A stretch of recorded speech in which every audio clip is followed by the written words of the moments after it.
Hello, welcome to Convergent Dialogues. This is Xavier Bonilla. In this episode, I'm very happy to bring the conversation I had with Colleen Eren. Colleen is an associate professor and criminology and criminal justice program director at William Paterson University. She has also been teaching on criminal law, white-collar crimes, criminology, inequality, and criminal justice. She's a member of the Crime and Justice Research Alliance of the American Society of Criminology and is very active in the research in criminology. She has a PhD in Sociology from City University of New York Graduate Center, and she is the author of 3 books. The most recent, Reform Nation, The First Step Act, and the Movement to End Mass Incarceration. And that is what we talk about in this conversation. We start by talking about the current landscape of mass incarceration, where we're at and why things are the way they are. We talk about some of the differences between jail and prison. Talk about why we have these high numbers of incarceration and why people started caring. We talk about the First Step Act. It was a big landmark bill that was passed a couple years ago, and what's in it. We talked about why it has bipartisan support, which was kind of surprising. We talk about a little bit the 94 crime bill and some of the history of legislation on mass incarceration since Lyndon Johnson. And then we talk about this importance of mainstreamization, as she calls it, of alerting people to the problem of mass incarceration. So we talk about millionaires and billionaires getting involved and getting behind it and other types of philanthropy. We talk about celebrities getting involved and using their platform. We talk about the impact of the First Step Act. It's been about 5 years now, and so trying to see, has it really done the things that it's aimed to do? And we talk about where does future legislation go on mass incarceration? Again, super important topic. Everyone has been impacted at some point by the criminal justice system, whether it's a neighbor or a family member or a friend or maybe even yourself. And there's obviously many issues. And so thankfully there are many good folks out there, such as Colleen, working to try and resolve some of these problems. I have to say she was an absolute delight to talk to. She really has a big passion for this. She's obviously brilliant. And I really enjoyed our conversation. It felt so, conversational, very fluid, and it was very lovely talking with her on such an important topic. As always, you can find this conversation, all other conversations at convergingdialogues.substack.com, also on YouTube. So follow, subscribe, share widely, donate, contribute. And now I bring you Colleen Eren. I'm here with Colleen Eren. Colleen, thanks so much for coming on the podcast. I'm greatly looking forward to speaking with you. Thank you for having me. Yeah. We've been mutuals online for a while, and I've wanted to get your voice on the podcast, and so I'm very happy to have you here to talk about your book, which is called Reform Nation, The First Step Act, and the Movement to End Mass Incarceration. Obviously, it's a timely book. So before we get into all of it, why don't you tell listeners who you are professionally, academically, and what you're currently up to? Sure. I am an associate professor at William Paterson University. I previously spent about 6 years as director of organizing at New Yorkers Against the Death Penalty. So I have a longstanding interest in social movements and criminal justice reform. Yeah, no, that's wonderful. Well, obviously your years of experience shine through in the book. I felt the book was very, obviously it's very readable, but it's very tangible. It's not very, sometimes these types of books get stuck in stats and numbers and data, and there's certainly that in there, but it's not only that. There's a nice human element to it. So it's wonderful. Thank you. Yes, I was thinking it was perfect for converging dialogues because of the nature of the topic. Yeah. It is. Well, I mean, that's the thing that we'll get into, obviously, is that the much of the reform recently has been surprisingly pretty bipartisan. So that's very interesting. So, okay, so one of the places I want to start here with this, I haven't talked about this on the podcast yet, so you'll be the first. You'll be the one to set the standard for anyone else that comes after you. So fantastic. So why don't you give us, just kind of give us the lay of the land. What's the landscape of incarceration? Historically, current data on that, this idea of mass incarceration, just kind of where we're at and kind of where we're come from. And we can just kind of, get into it from there about some of the real big issues. I mean, some listeners may not know, they may have heard things, but not know how much of an issue it is. So maybe you can just give us the landscape of sorts. Sure. Well, this year marks a rather grim milestone.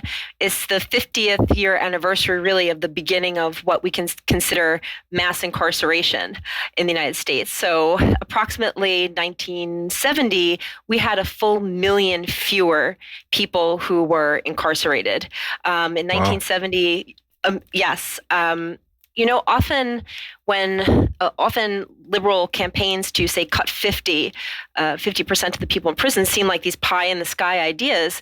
But if you think about, well, a mere 50 years ago, we had a million fewer people, the claim becomes a little less, the scale seems less. So in 1970, we had about 200,000 people in prison.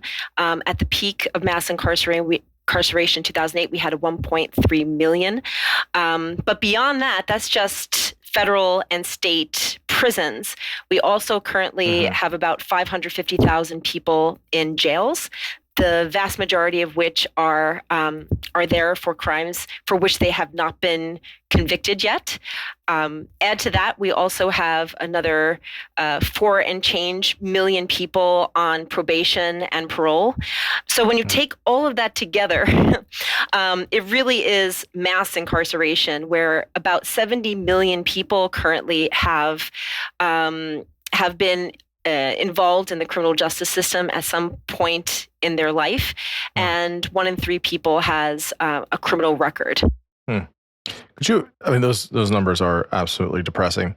Could you, just for listeners, I didn't know this till a couple of years ago, actually. Could you explain a little bit of the differences, just as a kind of a footnote, between jail and prison? I think some people kind of get those still mixed up. Could you explain the difference? Yes, absolutely. Well, I have, criminal justice students who come in and still think that they're the same. So a prison are for those who have been actually sentenced, and for more than a year term. Jails are for people who are awaiting trial or who have sentences that are shorter than a year. So it's used interchangeably. Like, say someone goes to jail, it could mean that they go to prison, and vice versa. Yeah. Is this still, I could be wrong on this. Is it misdemeanors have a maximum of a year or whatever it is, and then a felony starts at a year up to life? Is that still how it works? Some misdemeanors carry a little bit more than a year. It doesn't have to be a year exactly. Okay. Yes. Okay. So most of the time, you're not going to see people with felonies in jail. They're usually, after sentencing, they've been put to prison. And then there's like all of the levels to that, right? Maximum security prison, et cetera, all these different levels to that within prison, correct? Yes, absolutely. And that has to do with also the amount of time people have before they come home. Now, are you including in here, I can't remember if you said it or not. Yeah, you did. About people that are on parole, and then also people that are, when they come out of prison and or jail, I think they go to these different programs. Why am I drawing a blank on the programs? Reentry programs? Halfway houses, yes. Yeah, they're like reentry programs. Is that also included in the numbers here? That includes that number of people that are associated still with the system in terms of parole, probation, things like that? Yeah, so the additional 4 and change million people who are on parole are those who have been released after having served their sentence. Okay, so let's go back to the initial figure. So why did you start in 1970? Is there significance to that? Why not before, like in the 40s or 50s or 60s or things like that in the United States? Right. So if you look at 1970 and then start looking at the legislation that's passed and the acceleration in the number of people that are incarcerated, it's widely accepted as the origin point for mass incarceration, because it increased just so astronomically compared to what was rather a stasis through the rest of U.S. history. So President Nixon was in office in 1970. I think he was the whole law and order kind of thing and all that stuff, right? Yes. So again, you said it was 200,000 people were incarcerated in a little shy of 200,000 people. And what was that climb like? I mean, you don't have to go through every year, but kind of, I guess, decade by decade, but when we get to 1980, 1990, 2000, what was the kind of trend lines of sorts of how this was increasing, at least by decade or however way you want to do it, by year or by a couple of years? How big were these jumps, that we were seeing? Well, it increased 500% since 1970. So the slope was rather steep and particularly accelerated after the 1994 crime bill under Clinton, just because of the sheer number of changes to sentencing that made sentencing not only harsher, but also for longer periods of time that had more stringent sentences attached. Yeah, I'll save kind of I have specific questions about the ways in which we have gone about doing that, how we do it. But I'll kind of save that for when we get to some of the other content. So, okay, so pretty terrible, right? So it's at the current state. We have over 1 million people incarcerated. We have people 4.5 million. Well more than 1 million people incarcerated, because to talk about incarceration, you'd have to talk about prisons and jails. It's closer to 1.2 million plus about 550,000, so 1.8 million approximately people. Yeah. So that's a lot. That's a lot of people, and yeah, there's a lot of things with that. Obviously, mental health comes into play here. There's a lot of people that have mental health issues that are wrongfully or whatever, what have you, that are there. All these, and then to care for these people, and then just the whole subculture of it. So that's a lot of people. And then you have 4.5, or what is it with people that are connected with parole and probation? 4.5 million. Yes. Yeah. So 450. Sorry, 4.5 million. Yes. Yeah. So we're talking about here, almost, definitely over 6 million people associated here, kind of directly. Yes. Now, just to kind of set us up for later in the conversation, typically, we don't have to get too political about it, but do people really give a shit about this, or do they just not care? Where it's like, yes, we should be hard on people that do bad things, etc. When was there a big shift of saying this is a problem? Mass incarceration issue, this is a problem. Like, whether anything was done about it or not is another issue, but just the fact where people were kind of getting like hit with it, with like, wow, there's too many people in prison, in jail. Yes, I think that people really started to care when it started hitting home, and wasn't this abstraction of people who are elsewhere outside of here. And if you think about the number of people who are in prison jumping 500%, and then you have 70 million people with a record by 2008, you really saw the awakening to just what that meant on the ground in about the year. I placed the start of this at about the year 2000. And it's because then all of those people, 1 in 3 Americans with a criminal record, they had families, they had friends, and so no one was really exempt from this phenomenon. It was an American phenomenon that touched everybody, and particularly the opioid crisis was cited by many of my interviewees as bringing this issue to kind of like white middle class America, that anyone can get caught up in the criminal justice system, and they're not necessarily bad people, and the war on drugs was a failure and didn't help the public health crisis at all. So I think that's when it started to have more resonance, as there were direct connections.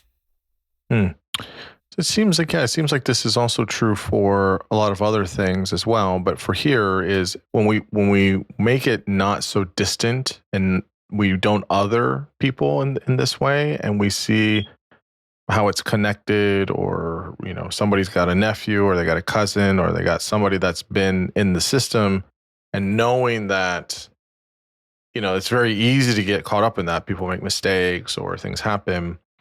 It sounds like then that's where it's okay. This is an issue. A lot of my participants talked about Bryan Stevenson, and the role that he's played in the modern movement. And a concept that Bryan Stevenson invokes when he's talking about mass incarceration is proximity. And that we have to make ourselves proximate to those who are experiencing this. But I think that for many, it was not that they had to make themselves proximate, it's that they all of a sudden became proximate and the issue was forced upon them. So yes, having that direct connection, kind of like contact theory, that you destigmatize the other just through sheer interaction with people. Yeah. Okay, so tell us about the First Step Act, FSA, as we can call it.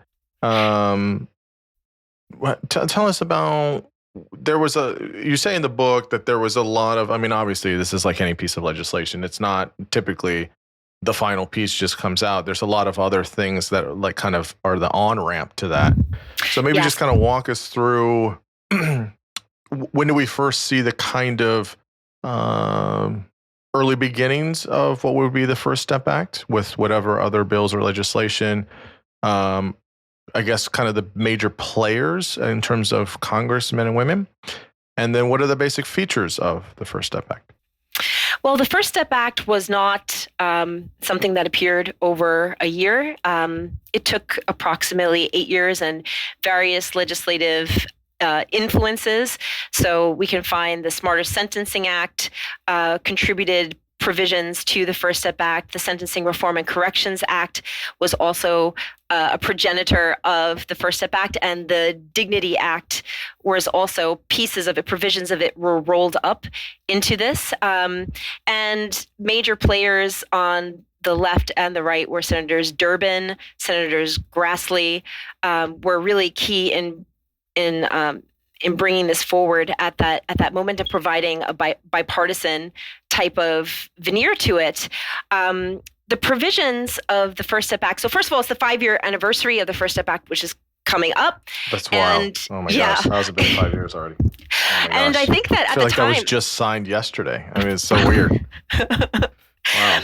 Time, right? So yes, it does feel like that. And I think at the time, it seemed like it was this low-hanging fruit kind of bill, and now I wonder if it could even be passed because Well, I'm sorry. I was going to say I wanted to just make a kind of a reminder here for listeners. Senator Grassley, Republican, R after his name, from Iowa, one of the oldest senators. Dick Durbin, senator from Illinois, Democrat, D after his name, also an older senator. It's not missed on me that these two, old white guys are the one pushing this, but I think that's important because those are people that get like kind of unanimous respect, right? They're not extremists. They've been around forever. And it's almost like if these two are working together on this, it's going to happen. I mean, God knows how many committees they're on in the Senate. Like, you know what I mean? Like the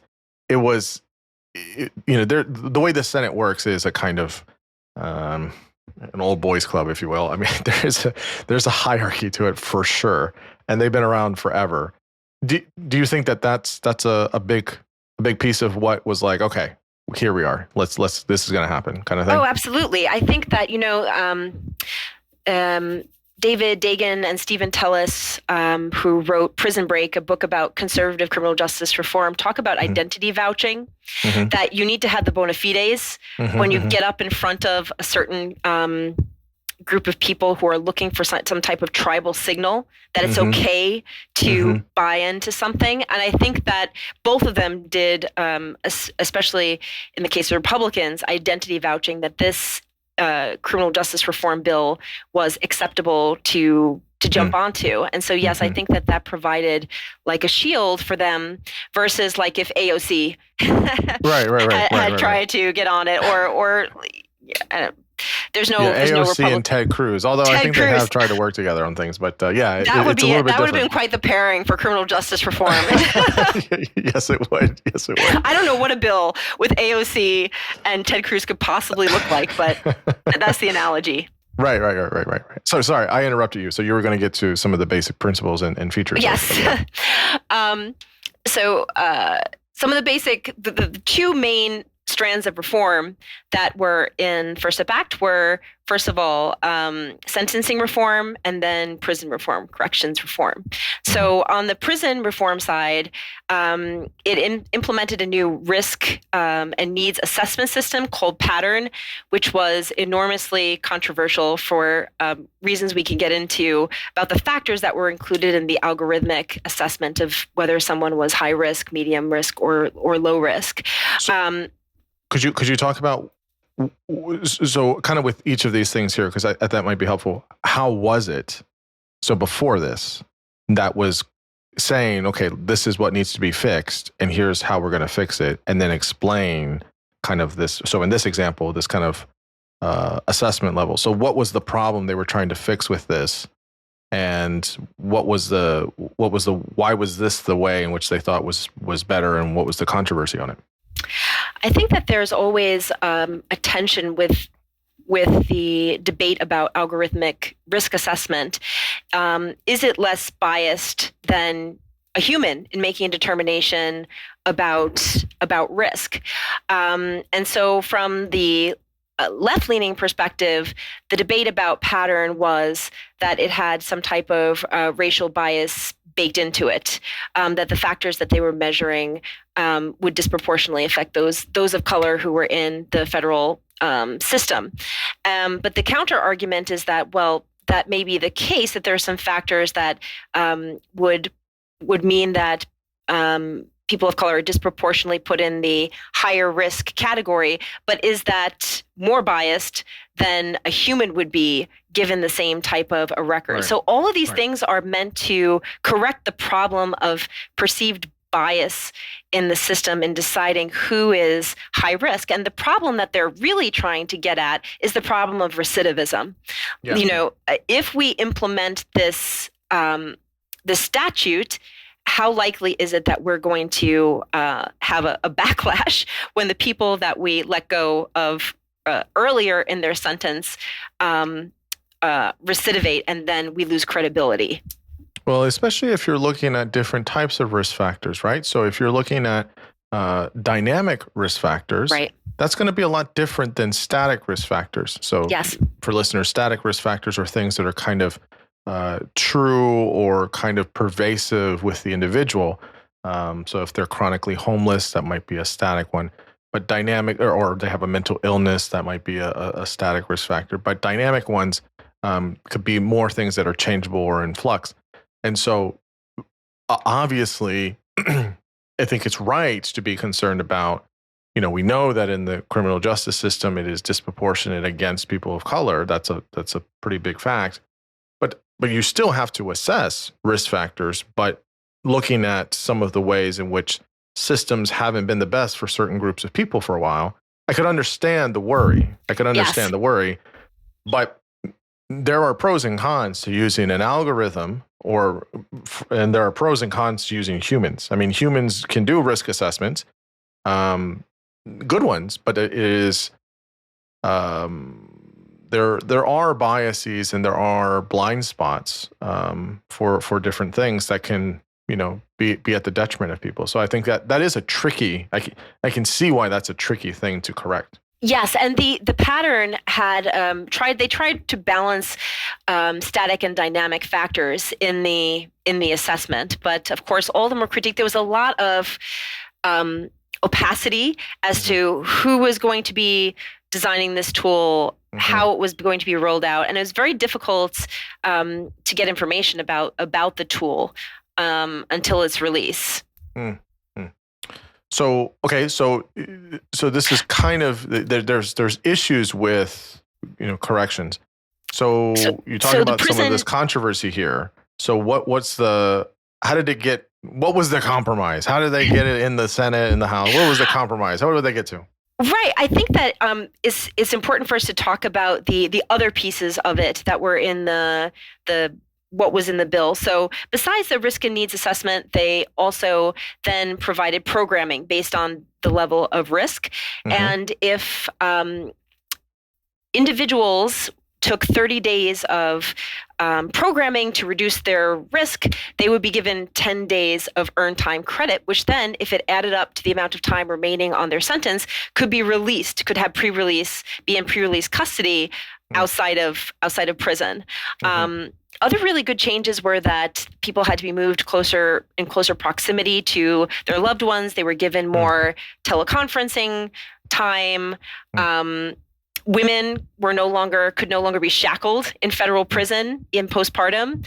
And then the important piece in sentencing was that it did a few things. It raised the safety valves. It expanded safety valve provisions before a mandatory minimum would be triggered. It lowered some mandatory minimums for drug sentences, and it also made an Obama era bill, the Fair Sentencing Act, which, if you remember, I feel like everyone knows the 100-to-1 crack cocaine disparity, that for every gram of cocaine, it would be sentenced, or every gram of crack is sentenced at 100 times the rate of that of cocaine. So Obama reduced that to 18-to-1, but it was not retroactive. So the First Step Act made it retroactive. It also ended very, very severe stacking charges for possessing a gun during the course of a crime. So those were the major provisions of the bill. So what about I think maybe you mentioned some of it there, but what about the sentencing pieces of it? Could you talk a little bit more specifically about the sentencing itself? What was the problem with sentencing? And then how did it try to kind of, rectify that or try to correct for it?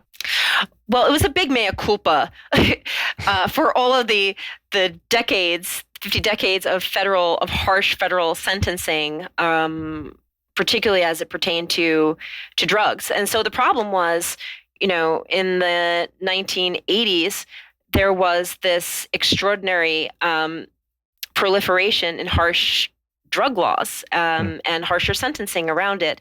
So it was trying to attack that. So the expansion of safety valve, the raising of safety valves, made sure that mandatory minimums would not be triggered, or there was a way for judges to have more discretion around mandatory minimums.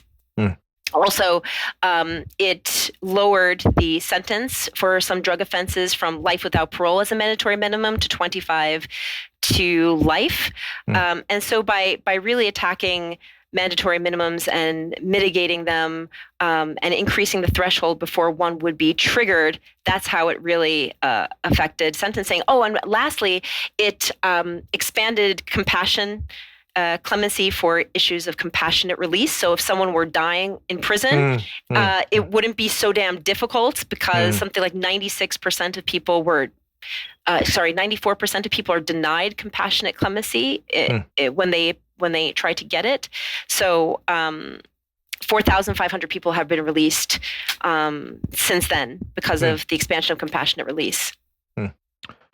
Now, just as a question here, I don't think it was. I didn't remember seeing it anywhere in the book or anything, but I'm just gonna bring it up here. There was nothing. They didn't tackle anything here about the death penalty or anything like that in this bill. No, the death penalty wasn't touched. No, unfortunately.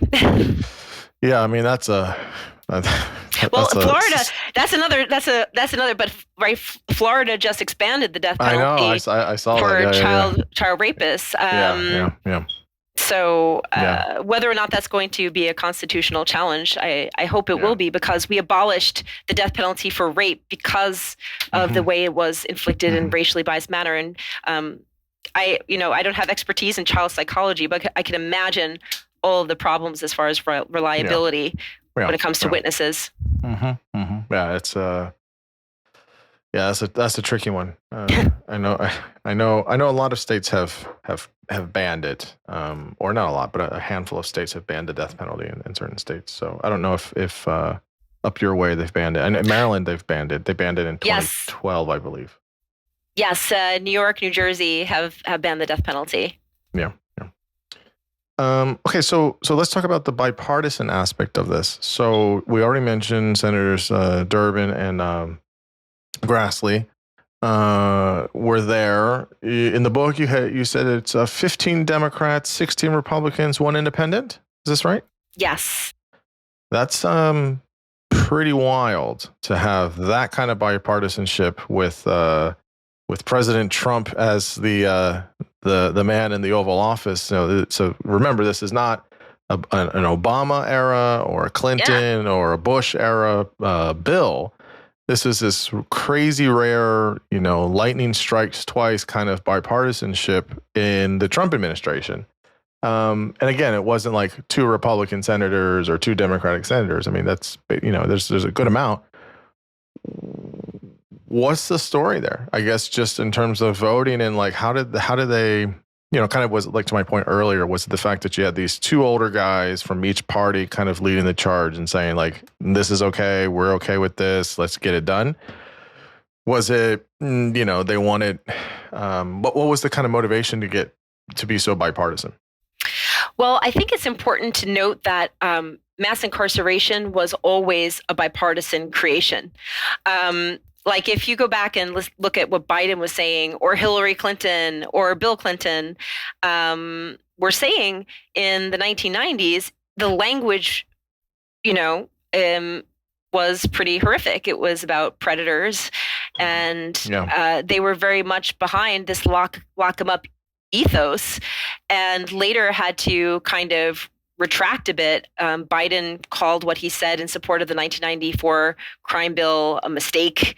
So it's not as if like bipartisanship flowering for criminal justice reform is out of character for the history of the criminal justice reform movement broadly, because bipartisanship created it.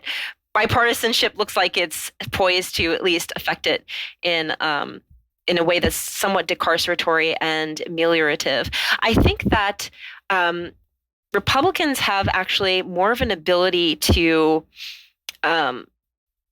move forward on criminal justice reform because they're perceived as having more credibility when it comes to acting in a way that would be considered like strong on crime, smart on crime. And so the way in which it became bipartisan was largely, the book really talks about this, the behind the scenes story about how those in the Coalition for Criminal Justice Reform, from President Trump's advisors who were in philanthropy and who were very motivated by criminal justice reform, to Jared Kushner, his son-in-law whose father was incarcerated, to the nonprofits, the big NGOs who were like the ACLU, who were lobbying Trump, celebrities who were lobbying Trump, businesses that were like the Second Chance Business Coalition, Jamie Dimon, and all these, they were all putting their pressure.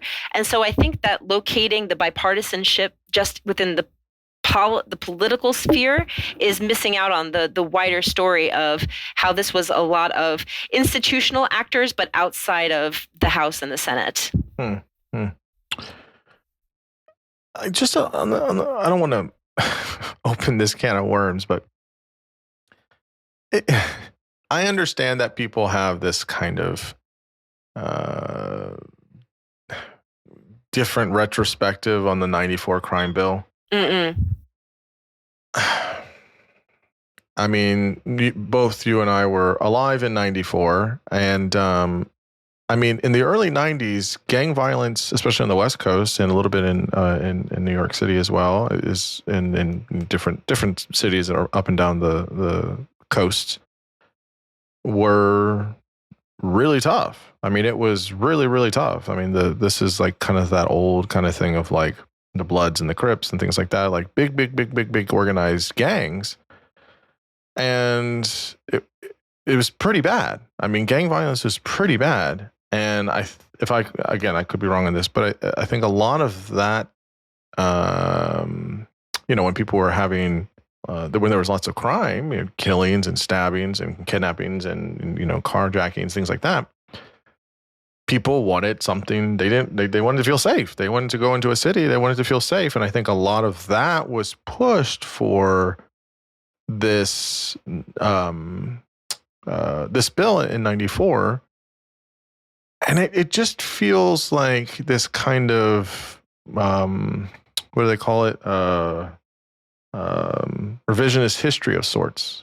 Like, if we had those kinds of issues today, I wonder if people would be so, hospitable towards all these things. And yet look, there is obviously a way, and we should treat people as humans, etc. There's obviously a way to do this in a non-punitive way. And obviously the crime bill of 94 sounds like a lot of reaction to the early 90s kind of crime and stuff. But I mean, it was pretty bad. I mean, there was a call for things to get done.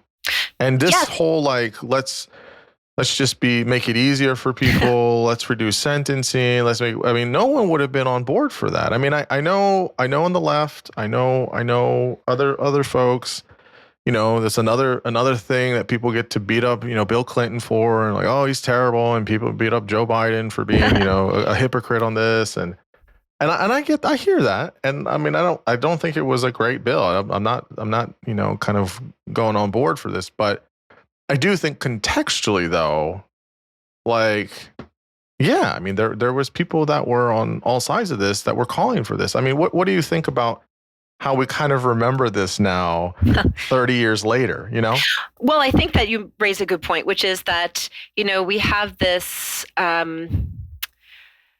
this feeling that we've morally evolved since the past. But if we were to be put into that situation in those days, how would we react? I think we can see that because the reaction in the second half of 2020 was pretty fierce when the homicide rate went up dramatically year to year in the during the pandemic, and there was a call for more law and order, that we haven't, like, that's a very natural response. But that's not what Steven Pinker told me, Colleen, from the Better Angels. He told us that violence has been going down. That's not what he told me. We all read that book. We said violence is going down. He's right. Violence is going down. And I abide by his idea of kind of like Supreme Court evolving standards of decency. I do think that yes, that's the direction we're going. And it's proven with crime stats that we are still in a period of historic lows. The crime rate has been halved since 1992, even considering the recent uptick in homicides. But isn't the counter that it was just so fucking high for a long time? When you look at late 60s, definitely in the 70s, right? That's when all the serial killers were going apart. Like, and even until the 80s and early 90s, like, it was so high. Like, yeah, sure, it's going down. We've halved it, but it was too crazy. It was too high. Isn't that not a fair comparison? Or what do you say to that claim? That's not my position. That's kind of the counter people make. That the crime rate was so high that... Yeah, now that we've cut it, it's still not a great number. But even though we're going the right direction, it's still, not great. That's the argument. I don't think it's a good one, but that's the argument people make. Well, the crime rate now is lower than it was in the 1970s before mass incarceration started. I think there's a few things. One is to come to the point about the 1994 crime bill. I think that crime, and this is where the left gets it wrong, in my opinion. Left. Uh-oh. Oh yeah. Beat up the left. I'm an equal opportunity criticizing the left and the right on this. But where the left really, and you saw this happen, so the left had no answer in 2020 to the rise in crime. They were like, it's not happening. Don't look, just expecting people to just deny their eyes, right? That sounds familiar. Sounds like what we do with immigration nowadays. So just pretend that something doesn't exist. Instead, the same thing with immigration. Obviously, there is an issue. You have to acknowledge that there's an issue. Now, what you do with that Yeah. You can then proceed to give your point of view. But if you're not acknowledging that basic reality, then you can't proceed to any kind of policy solution. And that was the problem with the left post 2020, because they just were they had no playbook to go by, and so very human emotions about harm and fear they ignored. But I think that crime is one of those issues that is a very emotional issue. And so the reaction in 1994, it was understandable that when you had the homicide rate double what it is now, and you had carjackings and you had theft double what it is now, that there would be some type of human response. We have to do something. Making everything harsher, increasing sentences seems to be rational, because why would people do something if there's this, deterrent? The problem is that's not what works to actually fix the problem of violent crime. And that's where I think the retrospective should be. Maybe if I had to give my assessment, is that it was the wrong take on a problem that was still a very real problem. And so incarceration actually does very little to decrease the crime rate. What really works, again and again in empirical research, is like hotspot policing, which of course is not something that is maybe popular to say, but it's been one of the most effective things. Yeah. So in the book, it's interesting. You don't have to get all into the details here, but you have this piece of talking about sort of the history of legislation. You start in 1968 with LBJ, with Omnibus Crime Control and Safe Streets Bill. Reagan in 1984 had the Comprehensive Crime Control Act.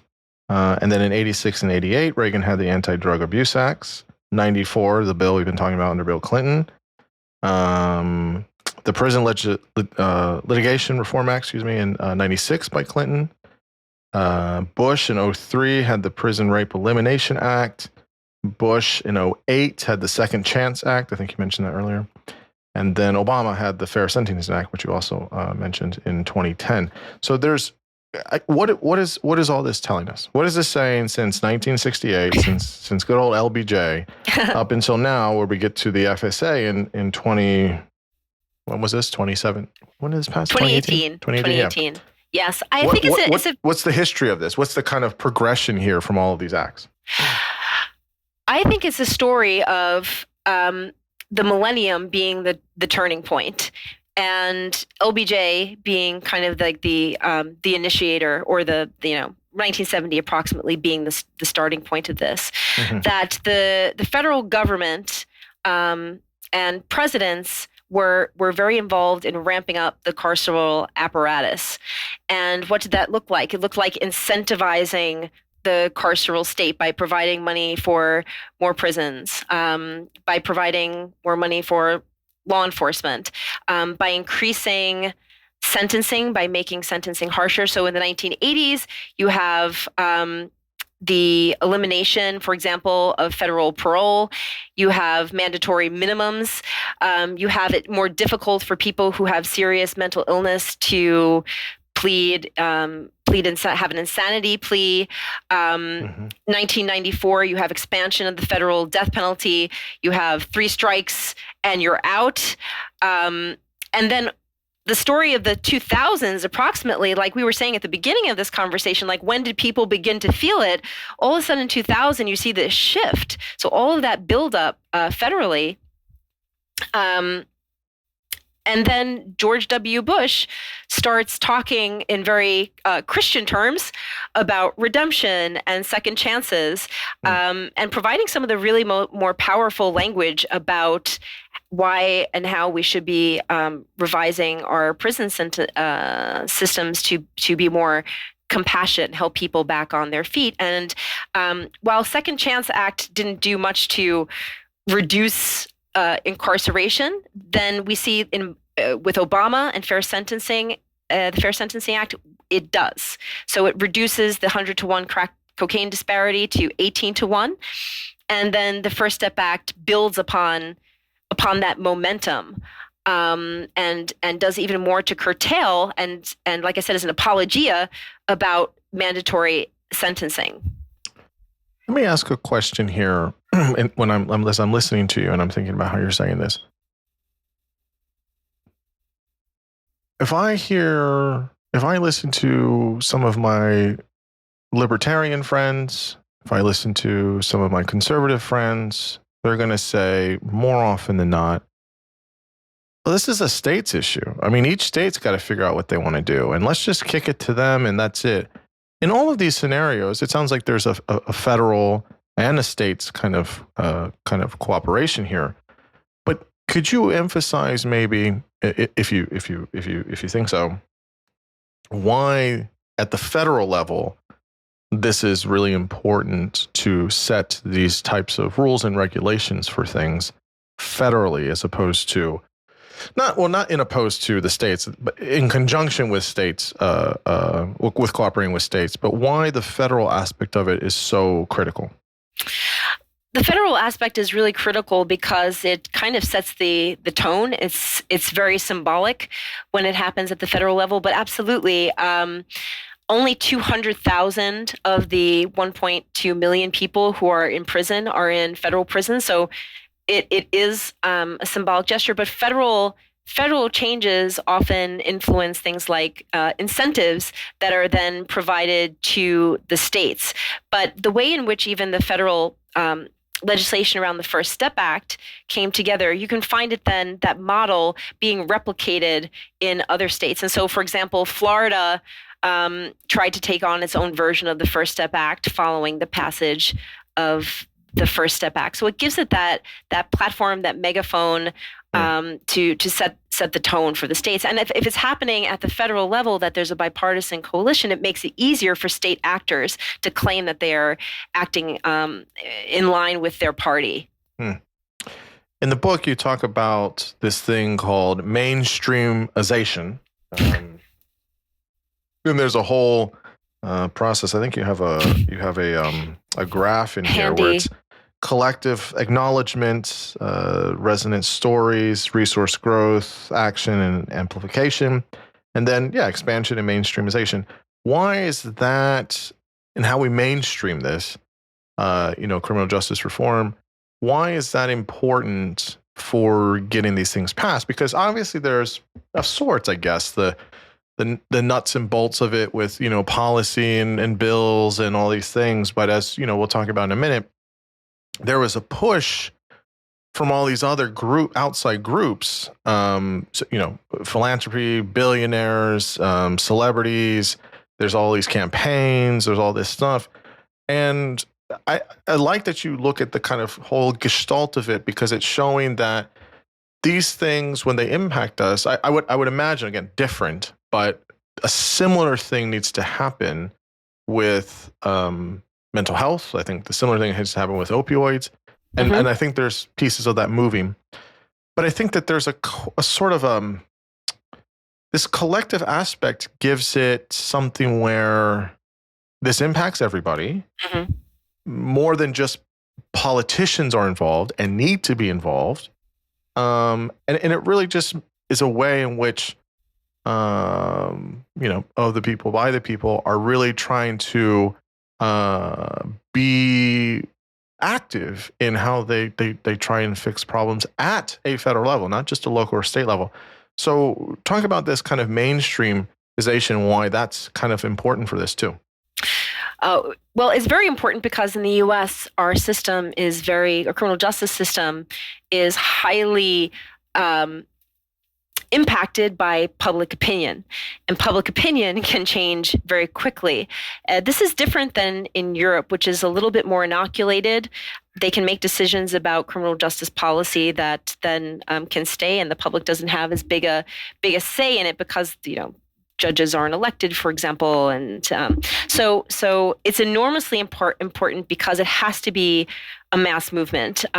Criminal justice reform has to take place at not only the state level, but at the federal level, and every state has a slightly different system. So if you're not getting everybody on board, and there is some type of high-profile crime that happens, or there's an uptick in crime like we saw that happens. If you don't have the populace on board, you're going to see a regression. So mainstreamization is very important because people have to feel like they are that this is a de-risked kind of topic. If you think about gay marriage, for instance, I was born in 82, and I feel like, even in teenage years, like gay marriage was still something you debated, and is past, right? I feel like societally is past debate at this point, that it's just been accepted. I think all of the research on public opinion bears that out. So once you get the sense that something has been de-risked, that there is a ubiquity to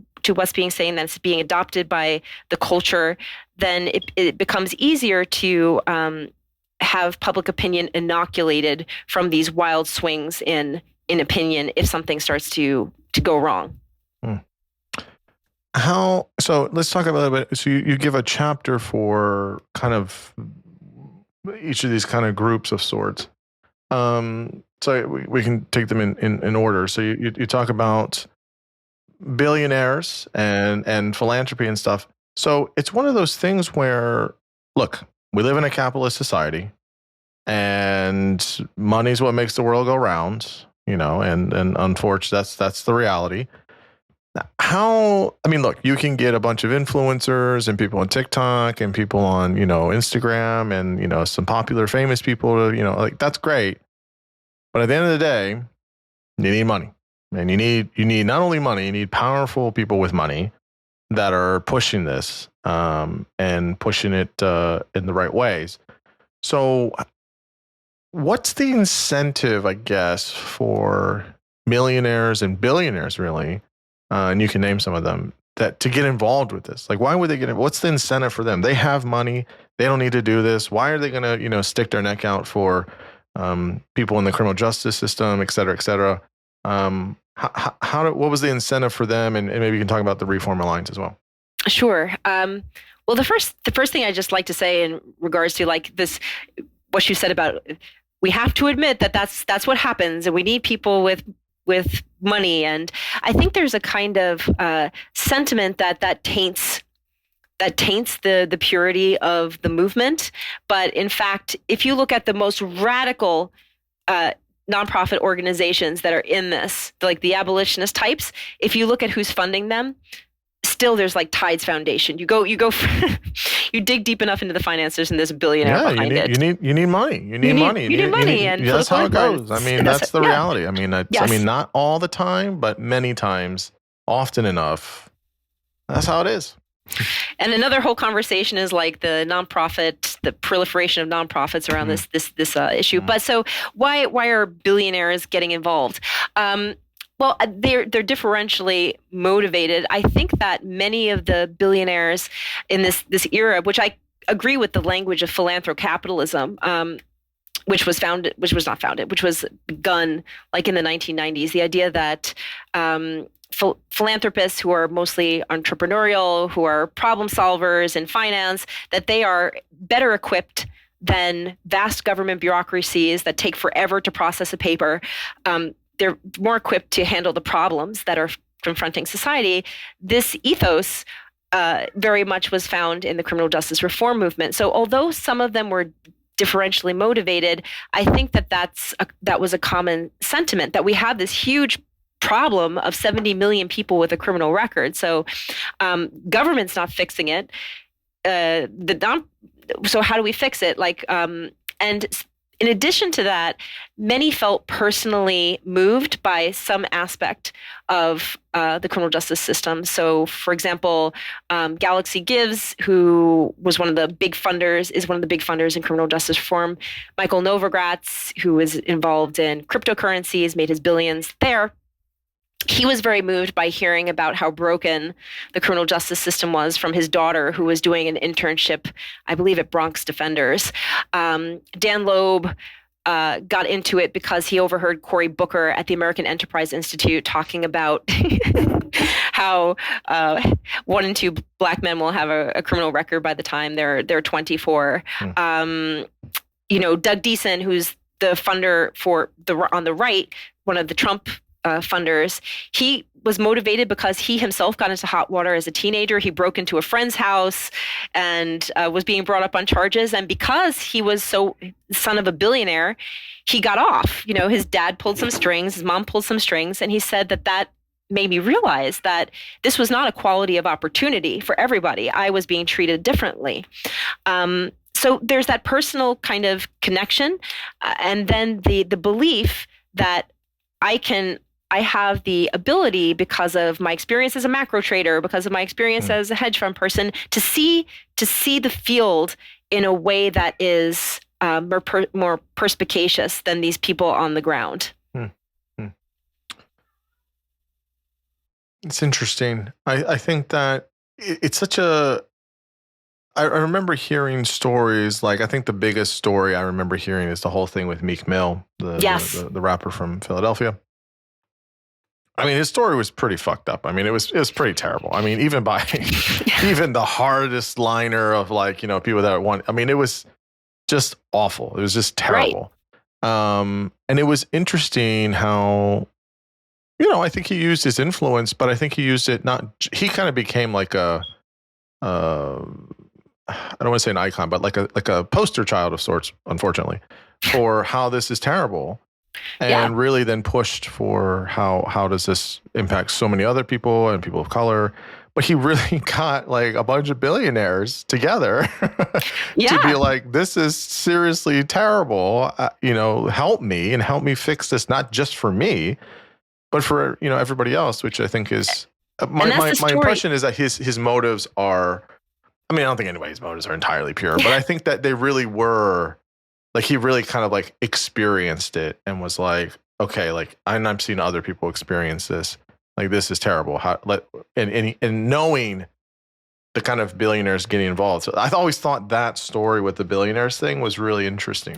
Right. Well, Meek Mill was friends with Michael Rubin, who owns the Philadelphia 76ers. And so, Michael Rubin basically told him, "Don't worry, I'll get you out," and was kind of agnostic, I think, about criminal justice, and didn't believe what Meek was saying about the injustices and how harsh it was. And then all of a sudden, his friend, this famous rapper, was embroiled in this crazy story where he was being sent away for popping a wheelie in Harlem, and so. Through that experience, I think both Michael Rubin felt motivated to bring his insight through Meek Mill, but then Meek Mill realized that the capital that Michael Rubin could activate was enormously important. And so Michael Rubin, Meek Mill, they started connecting with some of the billionaires that are in the book, like Michael Novogratz, like Dan Loeb, like the Arnolds. Robert Kraft, Robert.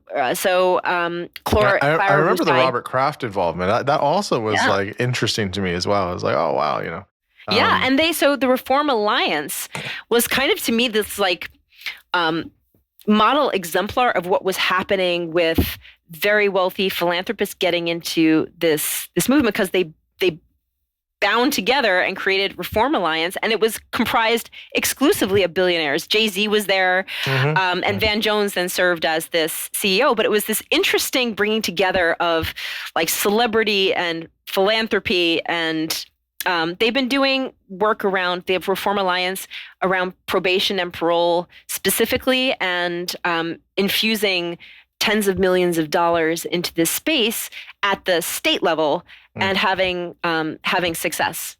Yeah. Okay. Colleen, I never thought I would be talking about Kim Kardashian on my podcast. I am not. Life is strange. I am not. I'm not going to say I'm a fan or I'm not a fan. I just don't really pay attention to her. But I mean, credit where credit's due. I mean, I think she used her platform and she used it really well. And like, I think she like legitimately, cares about the issue. I don't think she was just for, clout or something.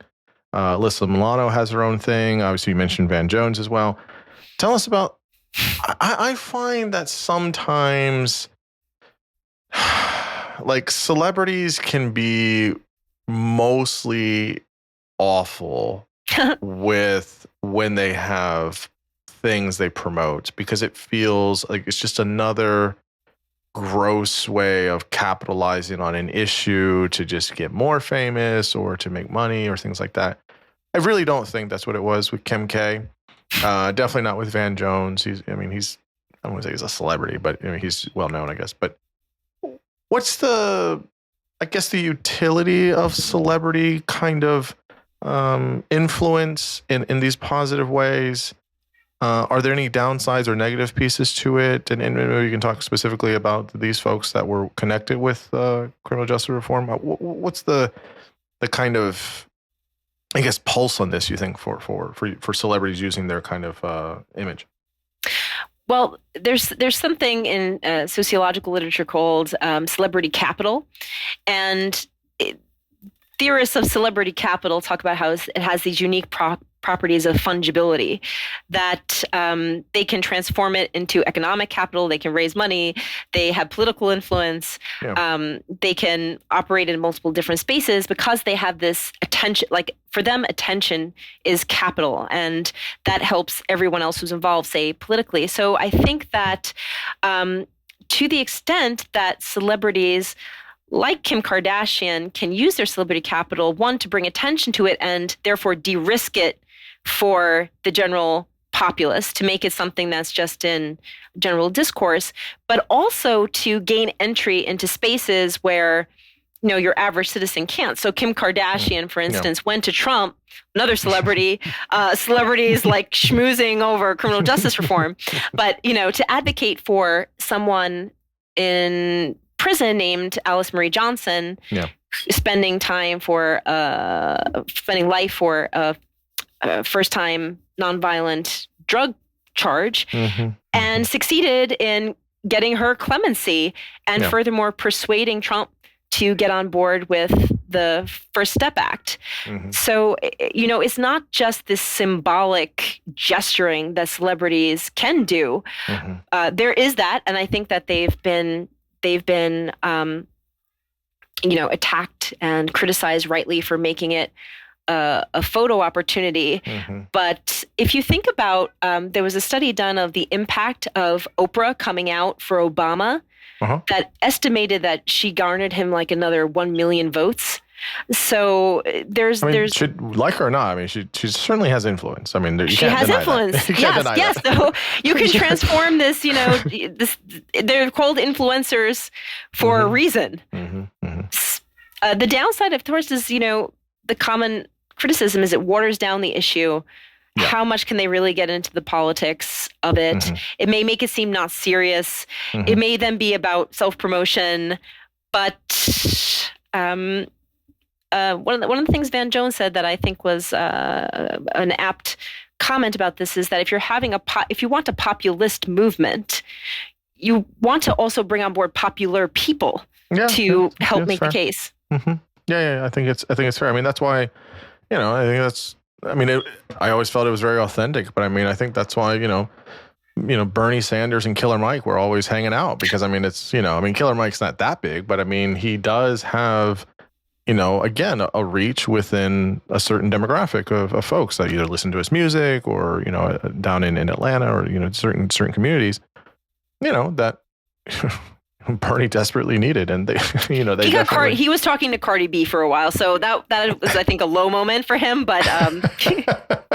it's very funny how sometimes people do this and it's like just legit pandering and everyone knows it and sees it. And it's like, oh, gosh.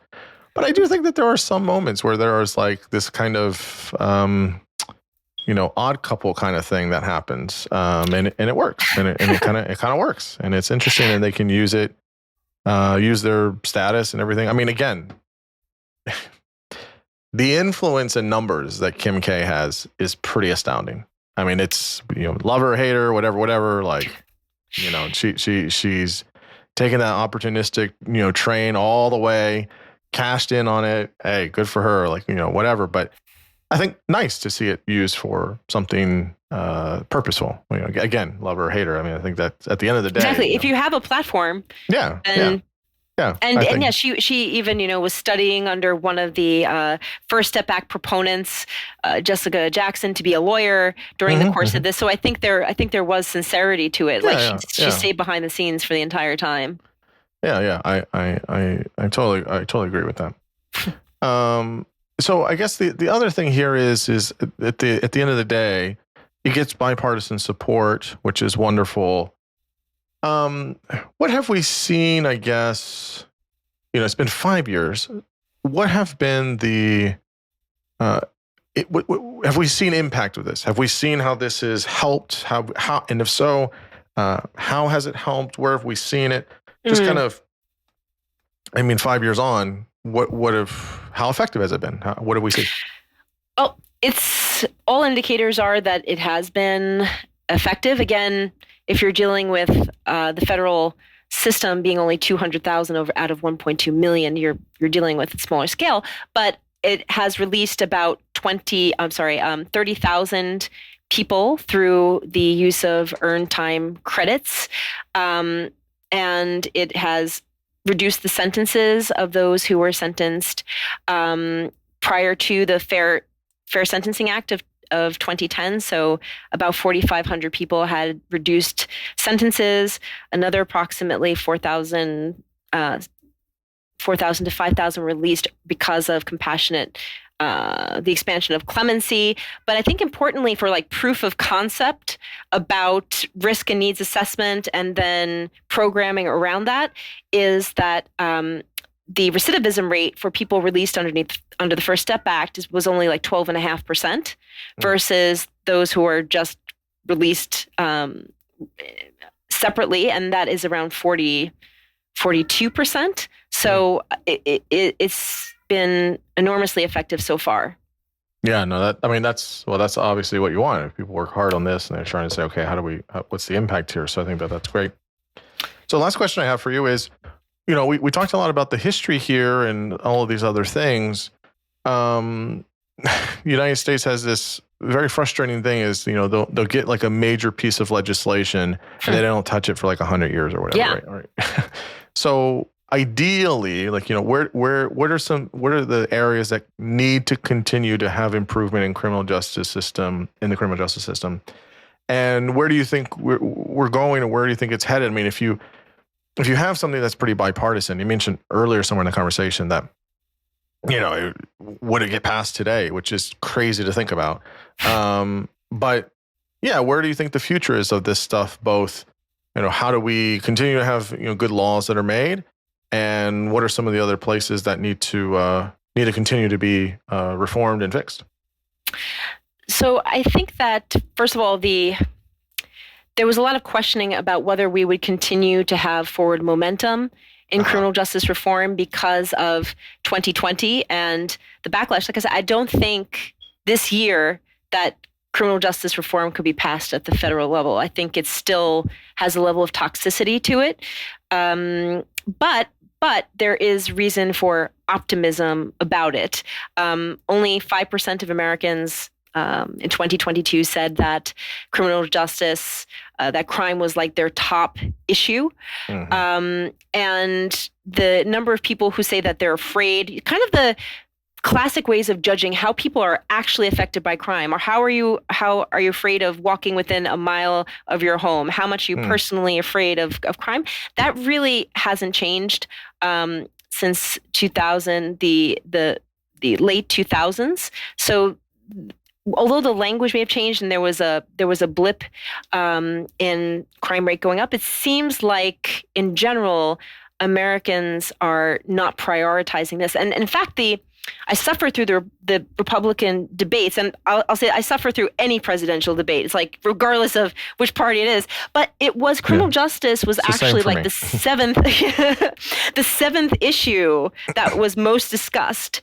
Well behind abortion, fentanyl, immigration, all of these other things. So it seems to be deprioritized. And with demographic trends that are projected to not predict higher rates of crime because of like a baby boom and that type of thing, I think that we can look for more political opportunities for criminal justice reform to flower with this new national coalition that's been formed and the money that's pouring in and the mainstreaming of the issue.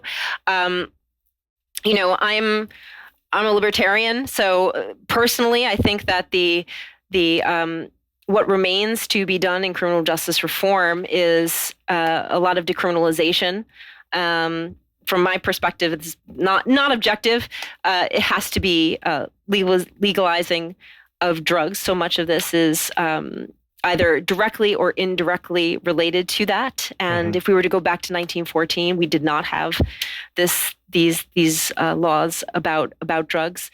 I think that at the state level, this is where all the battles will be taking place. I think we need to bring our sentencing more in line with Western Europe.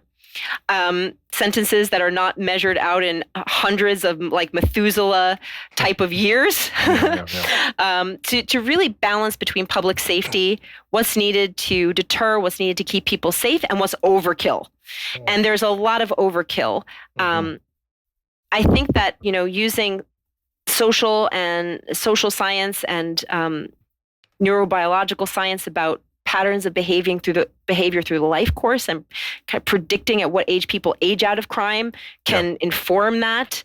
So reducing it, and also just making prisons at the very basic level, making prisons more humane. I mean, if you look at the way the Scandinavian countries look like IKEA in their prisons, you say this maybe looks 2-3 hots in a cot nice, but it's humanizing. And I think dehumanization is part of what got us into this. I think it's part of what makes offenders commit crimes to begin with, not to excuse them, but it should be part of our way out to humanize. Yeah, no, I fully agree with you there. I mean, I think we have to really, we can't miss the human. And even if people are doing the most grotesque crimes, there are reasons for that. And we need to be able to be more proactive and catch things better and find ways of rehabilitating people much in improved ways, as opposed to just, being very punitive and just all penalizing them for things. So I fully agree with you there. It's balancing the need for like human feelings of retribution and deterrence with proportionality. Like at what point does the scale tip to be where the punishment is disproportionate to the crime? No, I absolutely agree. The book is called Reform Nation, The First Step Act and the Movement to End Mass Incarceration. This is through Stanford University Press. Any places you want to point people to, whether for yourself or your book or your work, any places in particular? I think to go to Stanford because they have the book there. There's a discount if you use my last name and 20. And that's it. That's fantastic. Thanks so much for coming on the podcast. I greatly appreciate you coming on and talking about an important issue and your great work. And again, you've now set the standard for any time I have a conversation about this topic. So this is a great standard that you set. So I'm much appreciative too for your time and your energy. It was a great conversation. Well, the topic is evergreen, so you'll have more people on. All right. Thanks so much. Thank you.